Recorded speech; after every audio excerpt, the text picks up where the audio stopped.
Welcome back to The Extract, filmed live at the Best Wines Media Tasting Room, sunny Southern California. A little cloudy today, actually. And since it's a little cloudy, I mean, the weather's almost kind of a touch Oregonian. Although, from what you said, that's just a blatant lie spread by Oregonians to keep Californians from coming into the state. Is this being filmed in California? Yeah. Yes, it is. Oh, okay.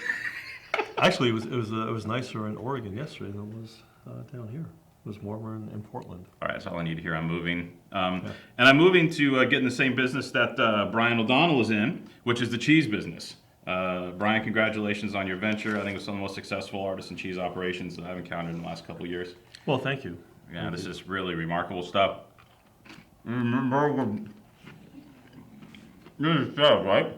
Mm-hmm. Okay. Yeah, this is a fresh Yamhill-Carlton appellation. We have so obviously the main activity at Belle Pente is winemaking, but we have a 70-acre property of which only 18 is vineyard. So the rest of the property, we've got a menagerie of critters running around, cows, sheep, and goats, and make a little bit of goat cheese just for friends and family. And you do the wine thing too, like on the side? Yeah. The wine's kind of a byproduct of ranching. Oh man! So you make cheese this good, and you make wine this good. Damn. Now, by the way, Brian O'Donnell, Belle Pente Vineyards, Winery, and Fromagerie. You're a very skilled individual, sir. Thank you. Yeah. And how long did it take to pull this together? Pull the whole thing. The whole thing. Yeah, we started in 1992. I grew up in New York City and moved out west in the late 70s, San Francisco Bay Area. Had a career in high tech, but made wine as a hobby in my garage and basement. And then after a few years, the hobby started getting out of control. So we traded a little bungalow in San Jose, California, for 70 acres up in Willamette Valley. Sounds like a fair deal. It was a great deal. Yeah. It was a great deal. A great deal at the time. So when you started making wine, you started getting into this. a couple folks informed kind of your style, or maybe inspired you. And who were those people? Or was it? Yeah, some of the early people I started out with a little kind of winemaking club in California. Again, Rick Motion makes wine up in Russian River Valley, made Pinot from his vineyards. And when I started the project and trying to figure out the style of Pinot we wanted to make, one of the references that was very useful to me was Remington Norman's book, The Great Domains of Burgundy. Great book. And yeah, it's terrific. I mean, there's a lot of good books on Burgundy. Clive Coates is sort of like the encyclopedia, but Remington Norman is the recipe book. Yeah. He goes into great detail in terms of what's done in the vineyard, what's done in the winery, in terms of making great Pinot Noir. And as getting started, I get a bottle of Burgundy, taste it. If I liked it, I go back to the book and say, okay, what are these guys doing? And there were a couple of things that emerged from that research that have influenced our style today. Long élevage is one. In Willamette Valley today, most of my neighbors are doing 9-10 months in barrel, bottling before the next harvest. But all the best wines were at least 18 months, going through a second winter in barrels. That's something that we do. Going directly to barrel without doing a settling phase in between. And then also delaying the secondary fermentation, delaying the malolactic fermentation. So going basically straight into a cold cellar. It goes dormant for several months. And then the malolactic fermentation basically takes place in May and June the following year when the cellar warms up naturally. Letting nature take its course, albeit at a slower, measured rate. Right. To kind of stall things and give time for everything to kind of mush together. Yeah, and vintage is like, in some years, I'm not sure that extended élevage makes that much of a difference. But clearly, in years like 2011, it makes a huge difference. The wines went through a transformation in that second winter in barrel, those last 6 months, where really all the rough edges kind of smoothed out and it emerged as much more complete, balanced, integrated wines at the end of élevage than certainly when they went in at the beginning. Let's talk about vintages, and let's talk about your estate vineyard, because we got a couple of the Belle Pente estate wines here, and you are in Yamhill-Carlton, right? Yeah. Right. Now, you bought the farm back early 90s? Yeah, 1992. Yeah. Now, at that juncture in Oregon, and this is like just a dumb California person's question, but had Oregon already sorted out what the stylistic variations were at that time and some of the AVAs there? Or was it still like the spieling out process was going on at that time? Like, did you know the style of wine you could potentially make when you were planting the vineyards and getting into it? Yeah, it's an interesting question because certainly when we came up there, there were a few vineyards over in the Yamhill-Carlton area. The everything was centered around the Dundee Hills, and kind of the conventional wisdom at the time was red soils make red wine, white soils make white wine. The Dundee Hills is a very dark red soil, and that was at the time considered the preferred stuff for making Pinot Noir. And the sedimentary soils, the sandier soils, were more suited to white wines. Certainly, the a couple of things that happened around the time we bought the place, you turned that on its head. 94 vintage, Shea Vineyard, were the most acclaimed wines of the vintage, which are all on sedimentary soils. So it was kind of a transitional phase, but clearly when we started, the Yamhill-Carlton was kind of on the lunatic fringe of the Willamette Valley. Everything was centered in Dundee. But since we bought our place in '92, the neighborhood's kind of grown up around us. We've got a lot of very well-known domains. Tony Soder's on the hill just south of us. Ken Wright's got a couple of vineyards to the north of me. So the neighborhood's really, we were kind of like the blockbusters maybe. Right. Yeah.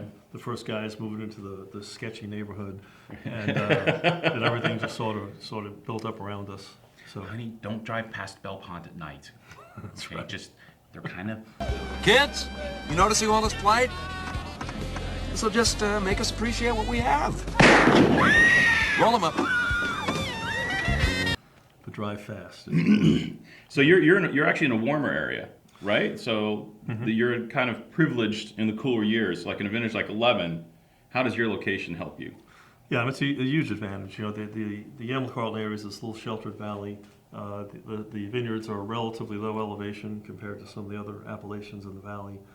So we clearly have an advantage in warm years, in cooler years. I'm sorry, because we have we're a little earlier ripening. The vineyards in our neighborhood are always the first to be picked in the valley.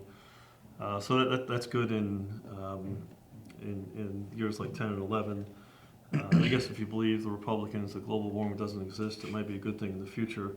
But certainly in warmer years, it's a little bit of a challenge. Because we're trying to slow things down a little bit. And so a couple of techniques we have to employ that are a little bit counterintuitive. We leave more crop out there to try to slow the vines down a little bit.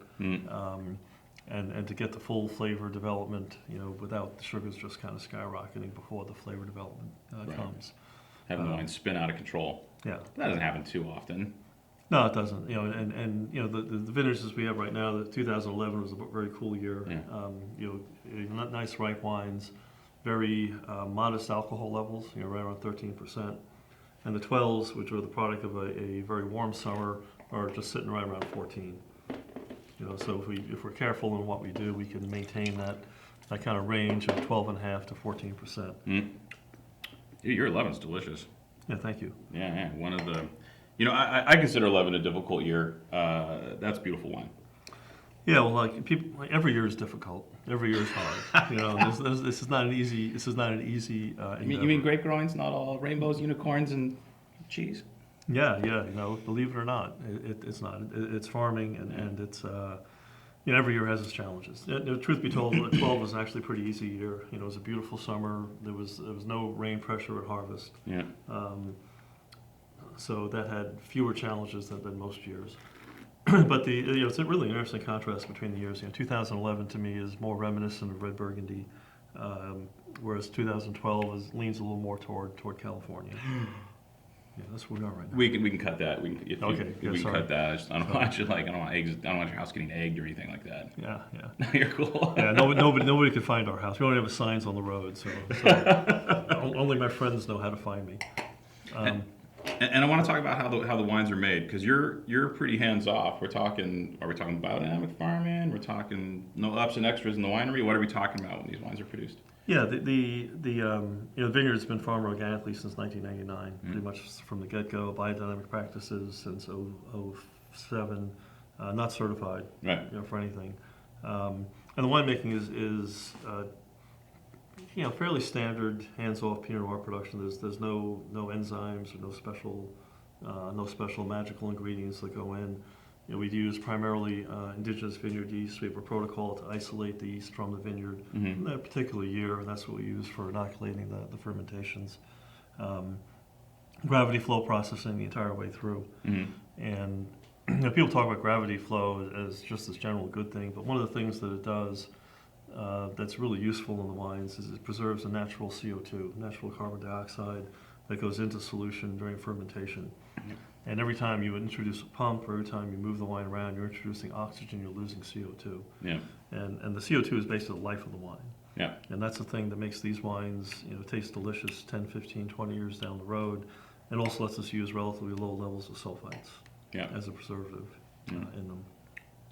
Well, for wines being made in a pretty natural fashion, they have fabulous purity.